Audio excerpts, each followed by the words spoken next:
The 13th floor.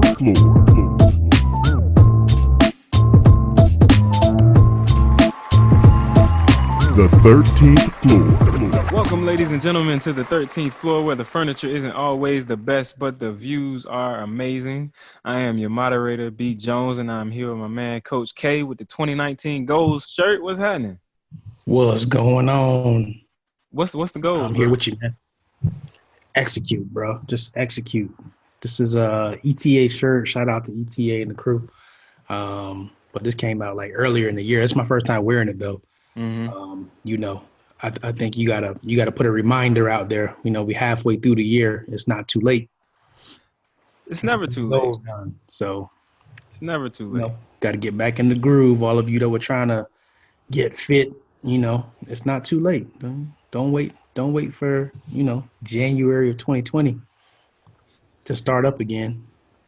No, man, we say it all the time, man. You got to start early, start now. Now is the time. Fitness goals, financial goals, relationship goals. Just put them out there, man. Me and Chris actually had a conversation yesterday. We had the conversation yesterday, and you alluded to it last podcast. We talked about it, setting those goals, man. So, we got some things lined up for the horizon as far as marriage, baby, her business aspirations and employment and stuff. So we got to keep that stuff in constant conversation, man, because things change every day, overnight. Absolutely. So definitely get your 2019 goals in. And one of them needs to be a regular listener to this podcast, man. We got a great show lined up for you this week. We're going to start with this amazing and somewhat controversial. I was reading some stuff today, but somewhat controversial new Netflix series, When They See Us.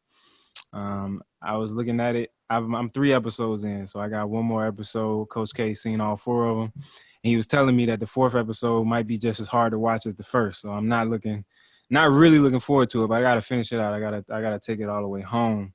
But I was reading something today where the prosecutor, and I have to look up her name to give her the respect she is owed. Is she owed any respect? I'm just saying. Man, if this anyway, we'll get into that. Okay. But the prosecutor, she's not very happy with the light that was shed on her and how she handled this thing. She was calling all kind of falsities, and even went as far to say, even if they weren't guilty of the crime that they were charged with, they were guilty of something that night. And for that, I almost have no words, because it's the entire series. I just felt like there was an absence of respect for human life. So yeah, there's absolutely a disrespect for human life, just disrespect for Black life, which, newsflash, I don't think that's gone anywhere per se. Every day. I think it's just a little bit different in how it's presented now. But staying on her for a second, she even went as far as to contacting Ava DuVernay. Linda Fairstein, that's her name. Yep. She went as far as to contact her because she wanted to have a say in how her character was presented. Ava DuVernay basically said, "Yeah, I'm not returning that phone call." Absolutely not. And hats off to Ava DuVernay, because cinematically, this is an excellent representation of the facts, and it's an excellent representation of everything. I mean, the way that it's put together, the emphasis that they put on these boys, their lives, and the storyline, and how they follow their storylines all the way up through the 3 episodes that I've seen, is just amazing. And I saw Michael K. Williams in there. He's one of my favorite actors. He's actually done another show with a similar storyline, but it was an Iranian guy. It was a show on HBO a while ago. I had to look up the name, but it was a similar storyline where a guy gets caught up in the mix of the system, wrong place, wrong time, and it just wrecks his entire life. But then I also saw Robert De Niro as an executive producer on this thing. Yes, he is an executive producer. Yeah, which is interesting, man. That's just there was a lot of firepower behind this movie. Oprah's also listed as an executive producer. Yes, she is. Ava DuVernay. There's some other people who I'd have to look them up and see. But yeah, that caught me too when I saw Robert De Niro was behind it. Now I almost wondered what his involvement was at the time that this was going on. And speaking of that, look, man, it's frustrating because on a few different levels, right? Just because as a Black community, we just don't have the notion of uniting to be one voice during these times, right, of turmoil. And I was wondering, okay, 1988, let's see, I had been in Florida permanently about 2 years. I want to say 88. No, maybe that was 86. My mom finally came to Florida somewhere between 86 and 88. Yeah, it was definitely 86. But, where were the Black celebrities at this point? The people that had money to put up, you know what I mean? Like, where was Michael Jackson? Where was Prince? Where was Quincy Jones? Where were these people? Obviously, there are probably many athletes at that time that could have jumped up, but you didn't see that happen, right? And or at least it wasn't depicted in the movie, in the series. It's not depicted in the movie, and I think somebody has to write a book. I'm really interested in the historical context of it because I just like you said, I had questions because I'm 3 years old when this actually transpires. Even in 2002, when their sentences were vacated, I am in high school, so I'm not knowing any of this is going on. Yet I don't know that I ever even halfway experienced any type of outrage in 2002 when it happened, because that was right after the sniper situation in Northern Virginia. Mm-hmm. I've never heard anything of this Central Park 5 until this series came out. Of course not. So, of course not, because there was probably a very deliberate choice that once the media had blew this thing up, right, and they knew that there was a possibility, well, now we got to suppress. We got to go the opposite direction and keep this out of the media.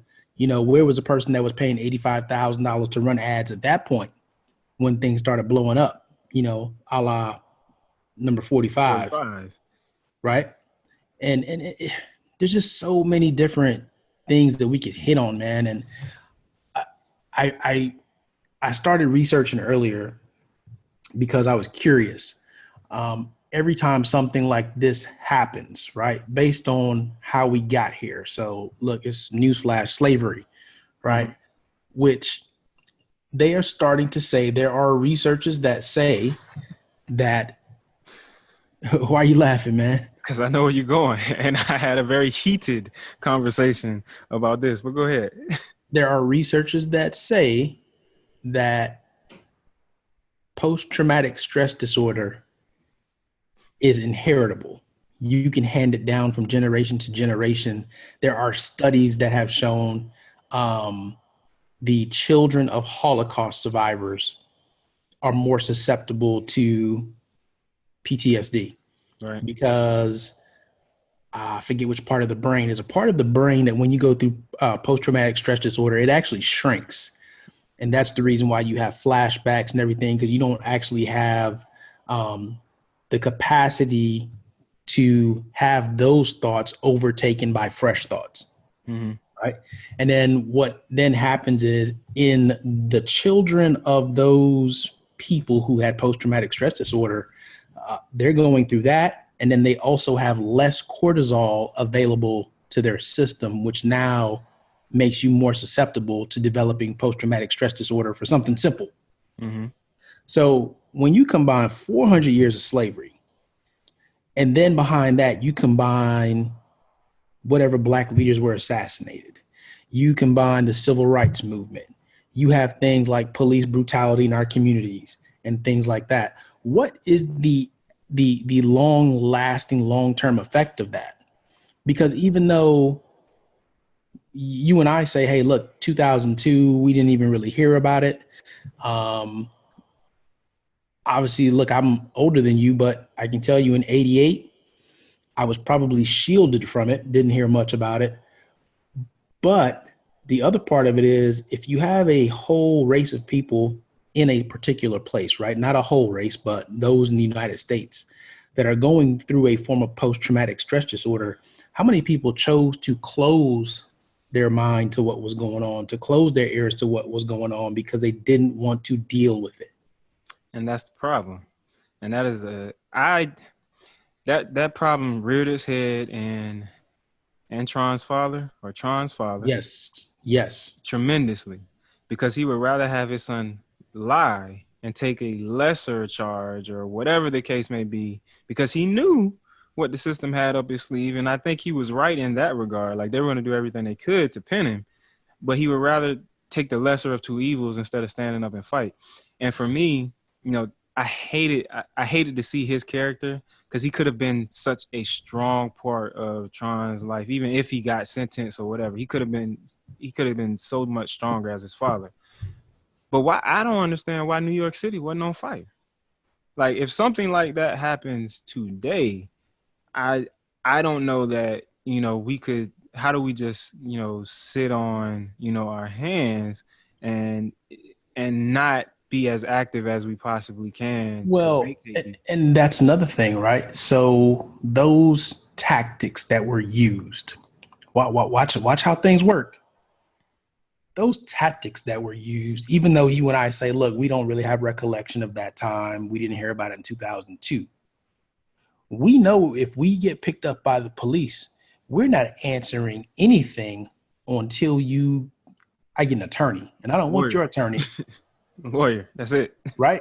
That's it. That's all we got to say. Now, we do know that tactics have changed. Mm-hmm. And I was talking to this with Wendy the other day. If you ever go for your concealed weapon license, there's one thing that they teach you. They say, if you ever pull your gun and you go to shoot somebody, make sure you kill them so that there's only one side to the story. Mm-hmm. And for those of you out there who have never gotten your concealed weapons license, these are police officers that are normally training these classes. Mm-hmm. And it dawned on me that is the new tactic. If you're there, they're trying to pin something on you and you're resistant, quote unquote, you want your attorney, then they're probably enacting some of the similar methods that we saw in When They See Us. Mm-hmm. And when it doesn't work, well, you have nothing left to do, but now this person has to mysteriously die. Mm-hmm. So think of the number of people at this point that have died in police custody, that have died in cells waiting for whatever to happen with no explanation. Absolutely. Right? I just heard about a brother, I think in Texas. I forget what he went to do, but he was going to do something and got pulled over. They took him into jail. They said that this brother had meth in his system, had never done drugs a day in his life. You look at this brother, he's a big, muscular dude. Mm-hmm. All of a sudden, this dude's brain is missing, his throat is missing, and something else. And the family's still fighting to get an autopsy. And they're saying, oh, well, the state of, maybe it's Louisiana. I don't know. We have to look it up and get the facts out there for the folks. But there's no explanation as to why. They said, oh, well, because he had meth in his system, it's our standard procedure to take some of these organs to do additional testing. Wow. So standard procedure? Yeah. So here's a brother that we're not going to get any info on. We're not going to know what really happened. You could go down the list, Sandra Bland, all these folks that police custody, and you never hear anything. You never get to hear their side of the story. But man, let's get back to when they see us, right?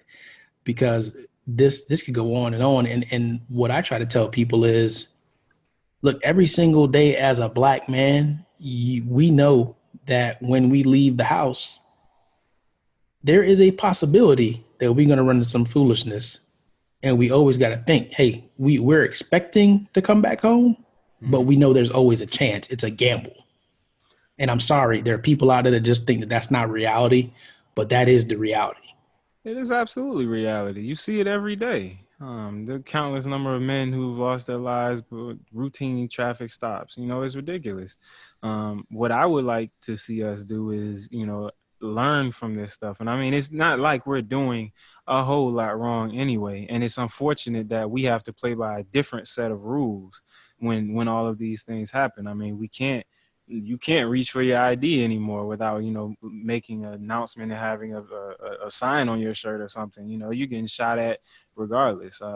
It's really unfortunate, but I think the way that we manage it is really key. And unfortunately, you know, we have to have these conversations with our sons and even our daughters, because sometimes, you know, our women like to protect us, you know, in their own regard, and that can escalate situations as well.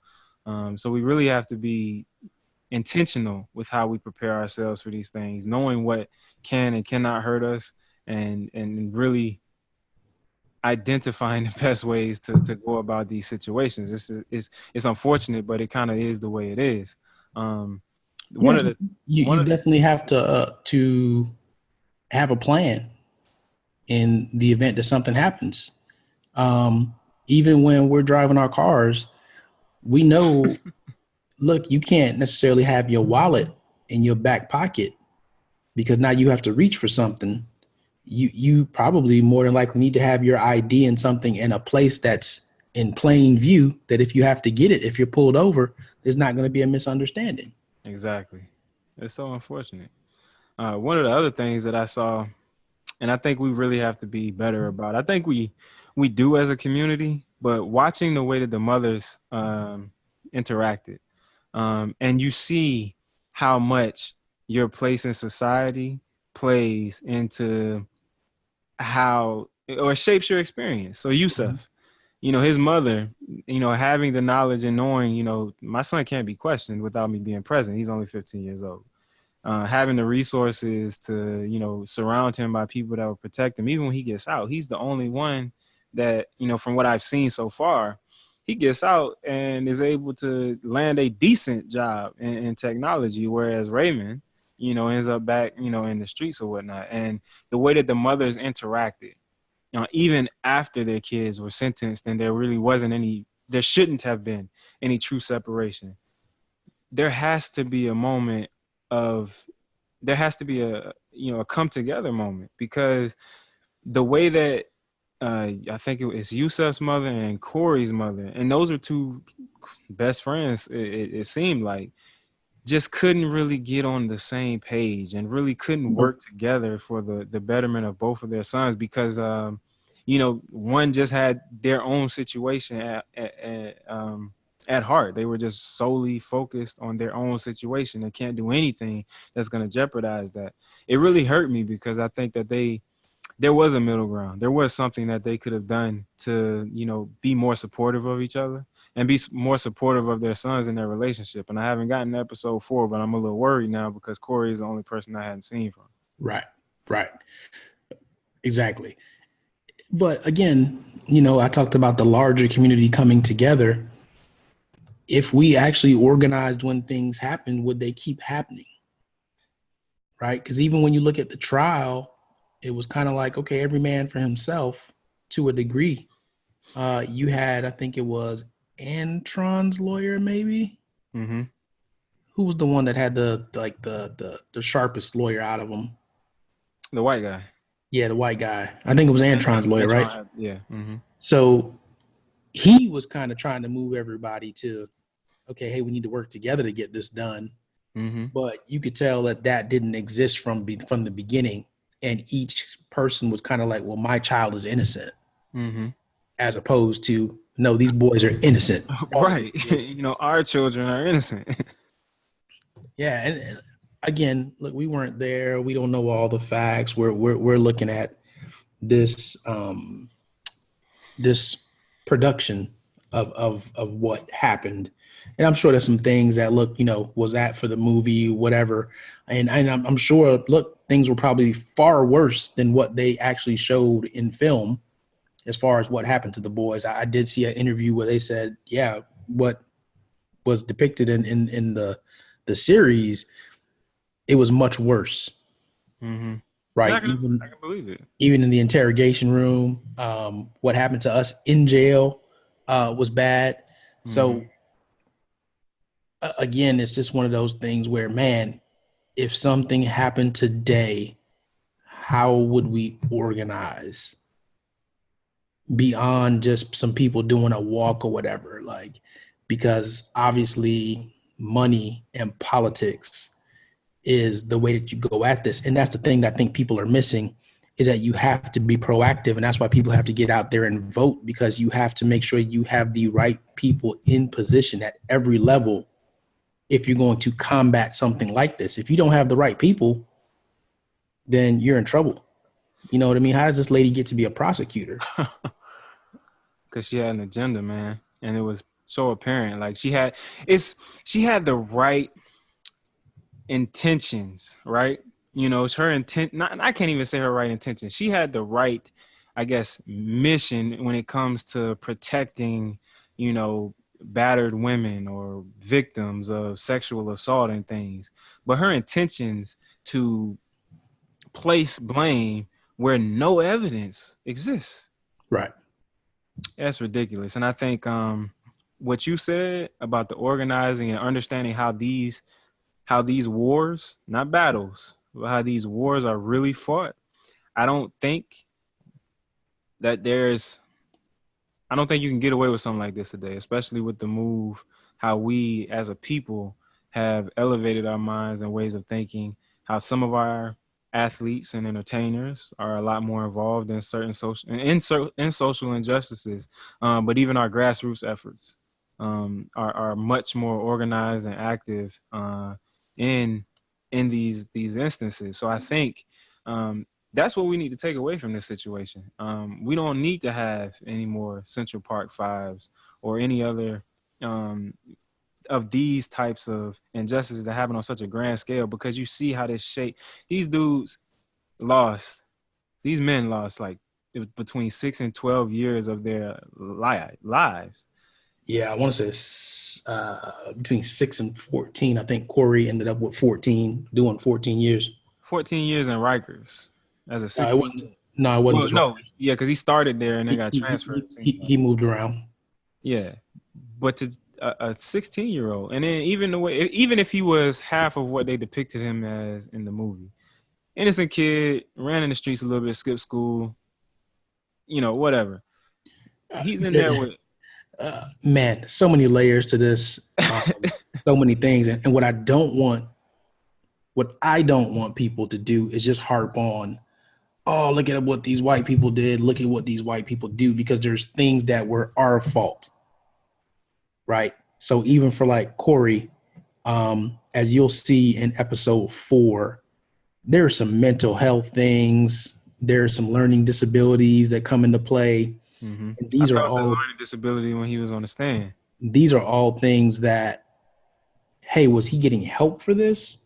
Now, don't get me wrong. I'm not throwing any shade. I'm not casting blame, because maybe the mother wasn't in position to get the help that was necessary. When you get to number 4, you'll see there were some other things going on family-wise that some of everybody in the family really needed help. Mm-hmm. So what I would say is, again, where is the community support of that? Mm-hmm. Because there had to be people that were seeing before this even happened, hey, this family needs help.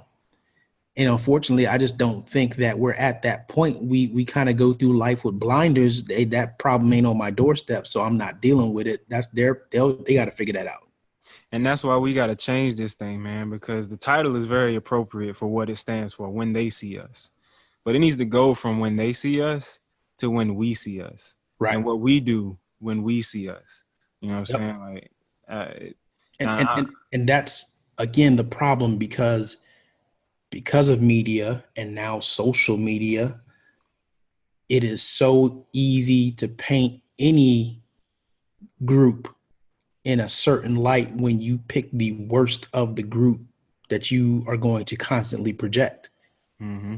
Right. And basically what happens is you start operating on the law of averages, and people don't even realize that. They are constantly operating in the law of averages all the time. And it's going to be the average depiction of what we see in the news and in the media of a certain group. And that's what makes it easy for you to now pin something on 5 boys, 2 boys, 1 person walking down the street in a hoodie. It just makes it so easy. And that's where we have to be proactive with combating those images, but we can't do it if we're not willing to work with each other.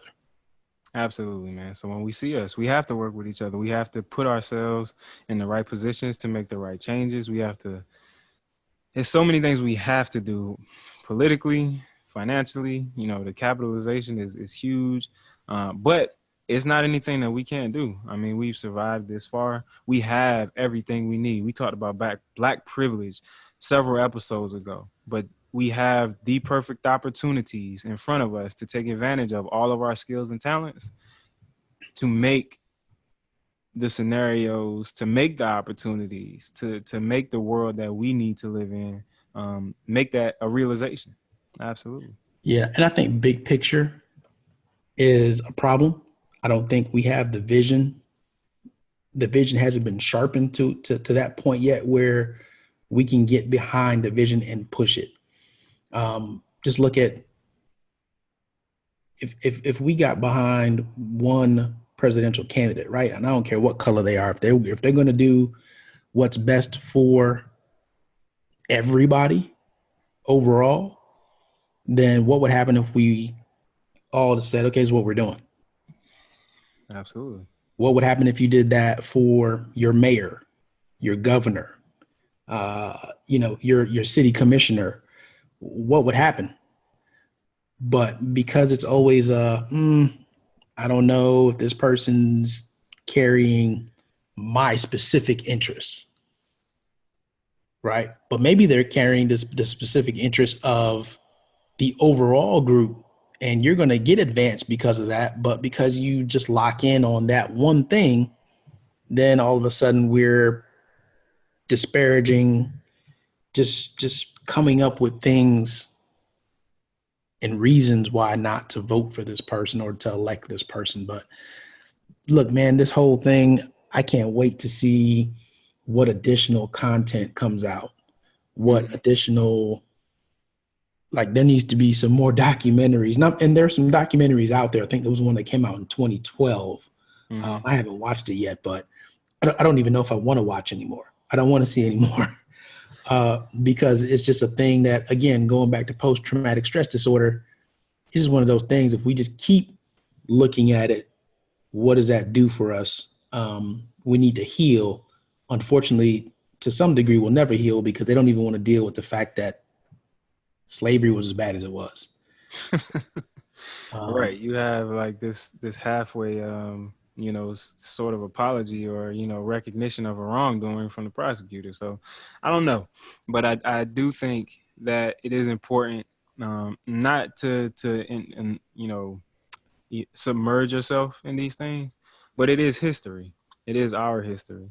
These stories have to be told because otherwise you have individuals like myself who would never know anything like that. And as enraged as it makes me watching this stuff and as shocked as I am to see people act in manners that I know they're capable of acting, but seeing how it impacts people that I can relate to is just, it's very hard, but it fuels the mission. It fuels the fire that I need to continue to push forward, to create opportunities, to continue to reach young men, even the young men that live in my apartment complex. It seems like every time I'm grilling on one of these grills by the pool or whatever, somebody's coming up to me. But that's, those are the things where it's like, all right, I know I got an opportunity to, put something in these guys or relate to these guys and keep, give them something of value, you know what I'm saying? Whether it be a hot dog, because I got a bunch of hot dogs, or some words that'll help them get through whatever it is they might be going through at that point in time. I mean,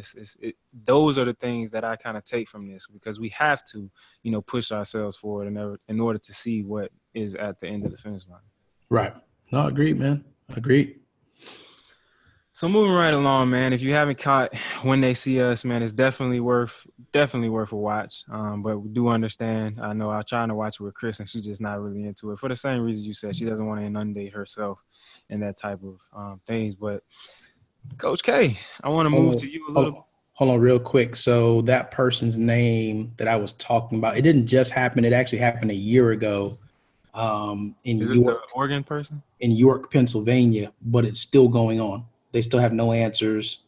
And he was a veteran, all this good stuff, and it's still going on right now. His name is, did I say his name? Everett Palmer is his name. Everett Palmer. Yep. So we'll dig in a little bit more and bring that to the 13th floor family. Absolutely. But keeping with the family, man. We're moving to you now, man. And you know, was that a month or two ago where you started to take your health to another level of seriousness? I'm not gonna say you started to take it seriously because you've always been, you know, the food guru. You've been conscious on what you put in your body, working out and stuff, whether it be consistent or not. But you decided to take your health into your to another level in your own hands. So I would say I didn't decide to do anything. What I really decided probably about 3 months ago now, what I really decided to do was there was a pain in my back. And what I decided to do was to go figure out what it was. It's always something, man. I ain't been to the doctor in about a year and a half. And I got to get there before I get that pain in my back or that reason to send you to the doctor. That's what we need to be better about. But please continue. So I decided to go check that out and see what was going on. And, you know, you've heard me talk about going to a chiropractor, whatever. It's a little bit different this time because we weren't in Chicago long, so didn't really have doctors and all that stuff. But long story short, got out of bed one day, back was hurting, decided, okay, let me go see what this is about. Before I move any further, let me make sure we give this disclaimer. Look, we're not doctors. We don't give medical advice. We're not trying to tell anybody what to do in your particular situation. All right. So I go to the chiropractor, and of course, you know, I find a brother. Actually, turns out he was Devin Hester's chiropractor when he was here playing for the Bears. And a couple other NFL athletes, but that's besides the point. So I go to this guy and they decide, man, they want to do x-rays before they do any adjustments or anything, see what's going on. He was wondering if there was a possibility I may have had degenerative spine disease or something like that. So he wanted to make sure, see what was going on. And look, you know, I appreciated that. Again, let's talk about the law of averages. Here was somebody that just wasn't trying to cater to, all right, just give me this money, let me do this and send you on your way. He wanted to dig a little bit deeper, which I was appreciative of. So he sends me for x-rays at the urgent care, which is in the same facility. I go to do the x-rays, and because it's urgent care, they want to take blood pressure, temperature, and all that stuff first. Well, that's where things kind of changed because they take my blood pressure, and my blood pressure is like 166 over 119. You sure it wasn't higher than that? No, I think that's what it was. Okay. I just remember we get this text message in the group and everybody is going crazy because we're like, how are you still walking around? You need to go to the emergency room, urgent care. Everybody in the group is like, Carol, go take care of yourself now. Right. And I'm like, no, because I don't want to address it. But I knew there were a couple things working, right? So 166 over 119. Ideal is what, 120 over 70, 120 over 80, whatever it is. Mm-hmm. So they say, wait a minute. Look, are you in pain right now? I said, yeah, my back hurts, which is why I'm here. And they're like, okay, it could be a possibility. That's why let's take it 3 more times. They take it like 2 more times, actually. Still high, 166 over 119. It stays up in that range. So they're like, okay, well, look, have you had any previous episodes of high blood pressure? And I was like, no. So they say, okay, well, we want you to go to your primary care physician, which at this point I don't have. I don't have a primary care physician. Because normally if we saw this, we'd be sending you to the hospital right away. And I'm like, okay, well, I don't have any intention of going to the hospital today. So no problem. I will go to the primary care physician. The chiropractor, whatever that is, what it is. I needed to get a series of adjustments. There were some things that were definitely off, some pinched nerves, things of that nature. But now the problem is the blood pressure, because at any given moment, if it were to spike, then we're having a different conversation, or maybe you guys are having a conversation, and and I'm just in a very good position to hear everybody talking at that point if it were to spike. So let's pause there. So now, look, we know we already had talked about Chris died, Bang died, Carmen died, Abeku died, all these people in the last year that had died, or year to 2 years that had died. And obviously that's messing with me, because I'm just like, man, here we go. The silent killer, blood pressure, is it here to get me? But at the same time, I'm like, okay, there has to be something to this. So I finally get a doctor, go to the doctor, and he takes my blood pressure. And at this point, my blood pressure is probably 145 over like 112 or something. So it's going down a little bit, but not far enough. And the first thing this guy says is, oh, let me prescribe you these medications. He's ready to throw me on 2 medications. One's a diuretic, one is something else. Huh? I got a medication for you. Right, I'm sure you do. And I'm like, whoa, hey, look, can you tell me about these medications? Tell me how long they've been around. Tell me what the side effects of them are. Tell me, what are the side effects of long-term use, all of this stuff. And he's just like, oh, no. Many people take this, but he's not really giving me an answer. So I'm just like, look, I'm probably not going to take that stuff. I'm just telling you. He's like, no, but we need to get this blood pressure down immediately. It needs to go down. You're at risk. I know you said you have a family. I'm like, you're right. I do have a family. Beyond that, you haven't taken any other measures to learn about me. You don't even know what I eat right now. You don't know anything, but you're already prescribing me these medications. Again, going back to the law of average, right? People have to realize a lot of these people and things that you do every day, the service they provide to you and their course of study is based on the law of averages, based on we studied this many people. And in most cases, this is what you do to correct that issue. Or you want car insurance. Most people your age, your race, this is how they drive. This is why you're going to get this insurance rate, right? And at this point, I had to make a decision. I am greater than the law of average, right? So what did you do? So what do? I start researching stuff, right? So I hit you up and I was just like, hey, man, tell me about this hemp oil, right? In the meantime, my mom and my dad, they've gone through this high blood pressure stuff. No people, they're getting their stuff together, right? And they're on their way. They are coming to see what's going on.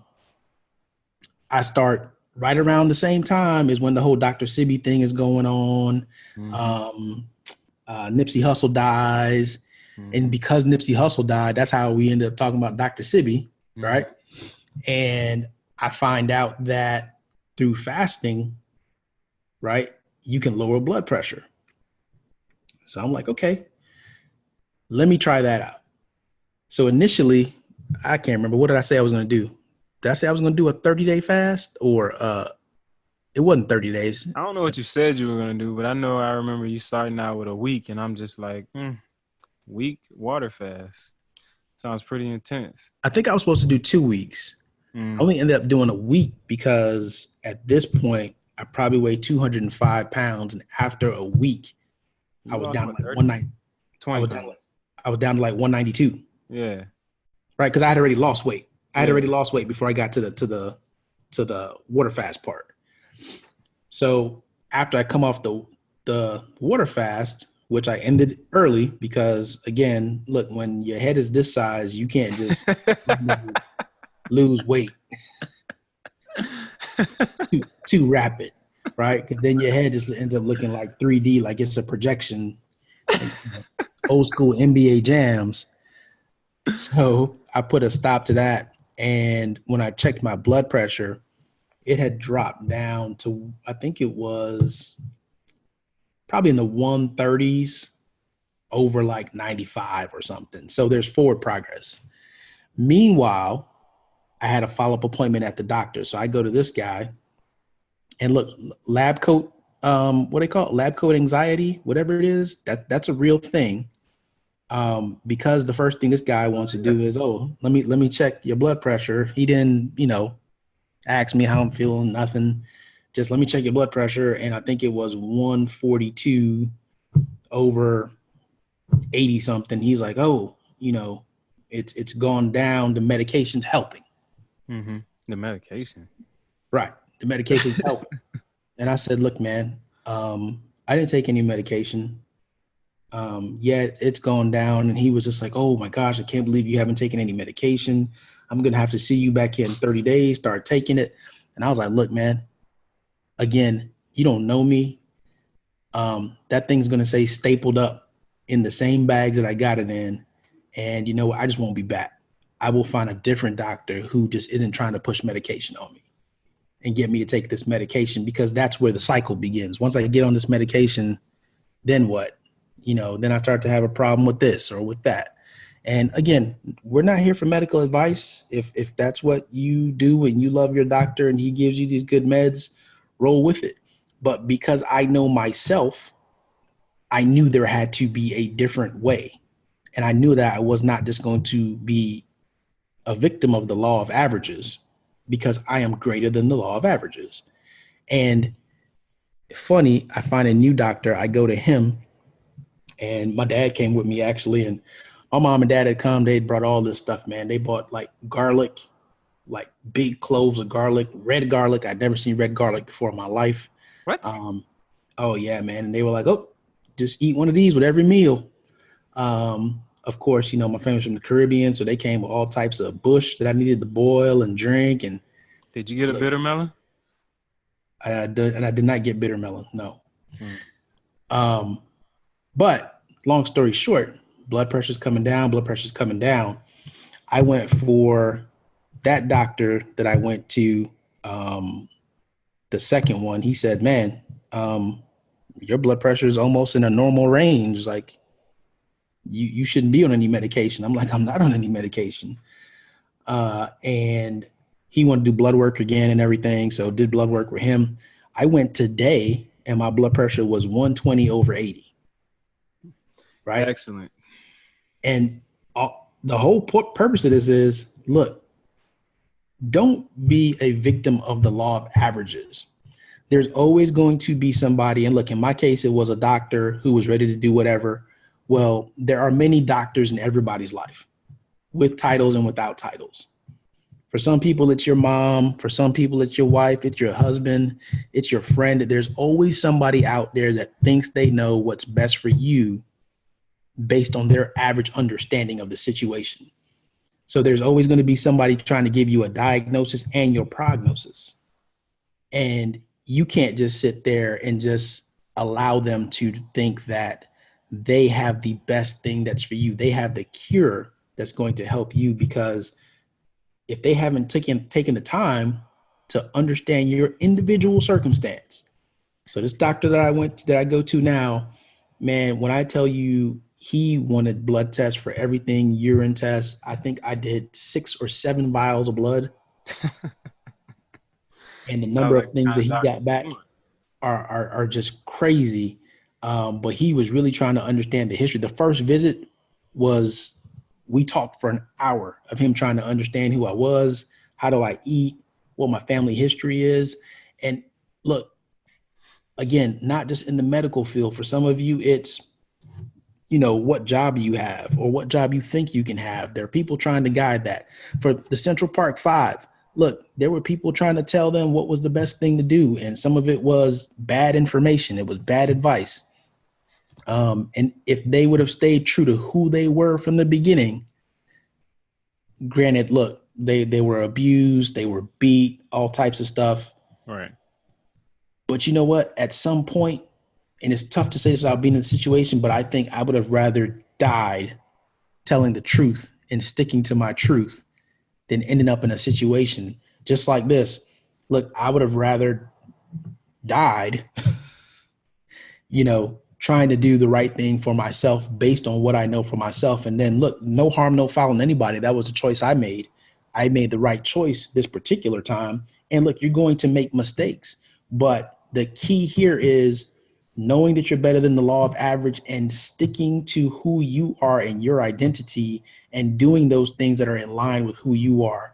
And once again, we come back to you doing things with what's in line with who you are. And a lot of people, you're going to hear them talking about the why and the how. But if you don't know the who, you can't ever get to that why or that how. So don't allow people to come in your life and diagnose you and give you a prognosis based on their knowledge. Go out and get your own knowledge, figure that out, because that's the difference between you having blood pressure of 166 over 119 and being on medication for the rest of your life. And that wasn't even necessary when just through natural methods, controlling what you eat, exercising, doing other things. Well, there is some form or fashion or technique in your life that you need just like that in some given situation where you don't need what everybody else has. Make sure that you have what's for you and you execute. Going back to the shirt, execute. You got to execute your plan that is in line with who you are, and the world will be a totally different place. Totally different. There it is, man. I like it.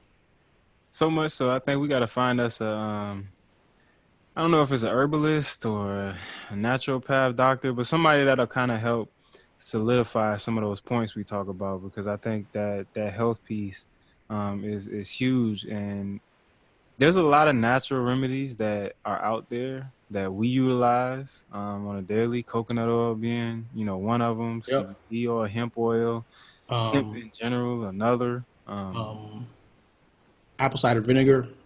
What I started doing for my blood pressure was carrot, turmeric, and ginger. I started making a ginger cinnamon tea and doing that a couple of times a week, and I'm right back at that 120 over 80-ish, like 126 over 80, where I'm typically around 136, 140 over 90. But doing that regularly, you know what I'm saying, helps put me in a better bracket, and I'm fighting some of the genetics. I'm fighting genetics right now because everybody in my family has high blood pressure and is on some type of pill or whatever. So I really want to we're gonna have to highlight that going forward. But that's great stuff, Kay. I appreciate you sharing that with us as we wrap up. Absolutely, man. And look, there are people out there. Somebody needs to hear that, man. Again, don't just think it's about your health. It's about everything. It's about your career. It's about your marriage. It's about so many different things that if you allow people, they're always gonna try to tell you what's best for you, and you gotta discover that on your own. Got to. As we wrap this thing up, man, I got to shout out Mike D. He's in Cleveland now doing his thing with the Community Cup. Huh? I said Community Cup. Community Cup, man. We talked about it, and it is now here. If you're listening to this, we dropped this on Friday, so you got the Friday event at Cuyahoga County Public Library going on. So that means I got to drop this thing at 6 a.m. So y'all get there, Cuyahoga County Public Library at 10 a.m. He got it's a family and youth program going on. I think they got health fairs, screenings going on out there, live music, healthy eating and nutrition and education, everything for the community, man. There's several other events going on throughout the week. They're going to have a big thing for All-Star Weekend, baseball's All-Star Weekend down there with the Josh Gibson Foundation and stuff. But definitely got to shout out Mike D, because this is a dream that he's had. His passion has driven him for so long. We've been talking about this thing for a couple of years, and we stayed true. persevered, and he made it happen. We made it happen. If you want more information on the Community Cup, www.communitycupclassic.com, the website. Check them out. And if you're in that Cleveland area, definitely get out there to the event on Friday and support. And we're gonna recreate this thing and take it all over the nation. Yeah. Just to give some more details. June 12th is the health fair. By the time this comes out, that may have been gone. That's at Parma Snow Branch from 10 to 4. June 13th is the health fair and family event at Warrensville High School from 10 to 3. On June 14th, there are the family and youth programs at Parma Snow Branch. That's from 10 to 4. And on June 15th, there's a youth football clinic at Warrensville High School from 9 to 2. So absolutely, if you're in the Cleveland area, if you know somebody in the Cleveland area, definitely let them know about that or show up yourself. And look for Mike D and look for Fresh. Fresh is up there too. Fresh just Fresh is out there getting this thing on, man, supporting. We had to get one from the team down there, man, or up there. Absolutely. Man, it's crazy. They just had a earthquake in Cleveland yesterday. What? Yeah. Was it one of the mini earthquakes where it's like, it's like a 4.0 or something like that on the scale. 4.0? That's pretty good. Isn't it like 5.0, like the highest on the Richter? I thought there might be like a 7-point scale or something like that. I don't know. But it wasn't enough to shut everything down, so that's good. Easy. So the Community Cup is happening still. We're going to get Mike D's take on that thing. Hopefully next week, once he gets back, man, we get to talk about all the fun stuff. One caveat, the football clinic was postponed. That's going to be happening during the All-Star weekend now. But they got everything else going on. Carol ran it down. But check out the website, Community Cup Classic. BJ's out in Alaska getting that 23 hours of sunshine. What else we got going on, Carol? Yeah, that's crazy, man. He's out in Alaska. He's on a mission trip with the church, actually. Mission trip with the church. And they're doing something for some kids and whatnot for the week. So it's been pretty cool. He's been sending pictures. Man, traveling is just amusing, man. So I've been to Alaska myself, so I've experienced that whole daylight thing. But where he is, man, it's right there. The water, the mountains, and everything is pretty cool. What else we have going on, man? Shout out to Jay Dace, who's out there just doing his thing. And Jay Dace is hustling and in love at the same time, man. It's a hustling beautiful and love. I think that's the only way that Jay Day knows how to exist. Since we've known him, but that's all right, man. Jay, we love you. We miss you. Happy to see you grinding and happy at the same time. Yeah, man. Absolutely. What else we got going on, man? Man, Faison. Somebody put out an APB on Faison, man. I don't even know where Faison is. Yeah, who knows? I don't know. Somebody go look for the. We need the BFBG on the show. Yeah, the big friendly black guy. Somebody go find him. Tell him we're looking for him. He might be lost. And Kenny is out here enjoying all his newfound fame from his last couple of episodes on the 13th floor. So, Kenny, we definitely appreciate the gems you were dropping, man, and all the success you've seen since. Listen, man, Kenny always been famous, man. Don't don't play yourself. Easy. Well, that's it, ladies and gentlemen. We done here on the 13th floor, man. Check us out on iTunes, Google Play, SoundCloud, Vimeo, and YouTube. At 13th floor, please, on your social medias. Yeah, man. Hey, somebody from Tidal, holla at us, man. We want to get on Tidal, man. We want to at least be in the $1 billion space, even though we don't have $1 billion yet. We will, but we'll get there. But yeah, somebody knows somebody that knows somebody that can get us on Tidal. That's what we want to be. And then Jaden and Will, we're still waiting for the info on Just Water. You still getting your cases in? Still getting my cases in, man. Unfortunately, man, I was looking for a good reason not to switch because I may have to just because it's just not enough water. We run out so quick. They don't offer a larger package, or you can't just order more? They do, man, but we don't have any sponsors of the show, man. So wait. So hold on now. The way my check-ins and savings are set up. So it's their fault. You can't order enough water to sustain your life. Yeah, man, they need to lower that price, man. Even though, look, man, I've come. I am a water snob at this point, man. Look, I believe it. I'm but with you. if I'm still kicking it with Trader Joe's. I'm gonna invest money in something, it might as well be water. There it is. Ladies and gentlemen, we are done here on the 13th floor, where the furniture isn't always the best, but the views are amazing.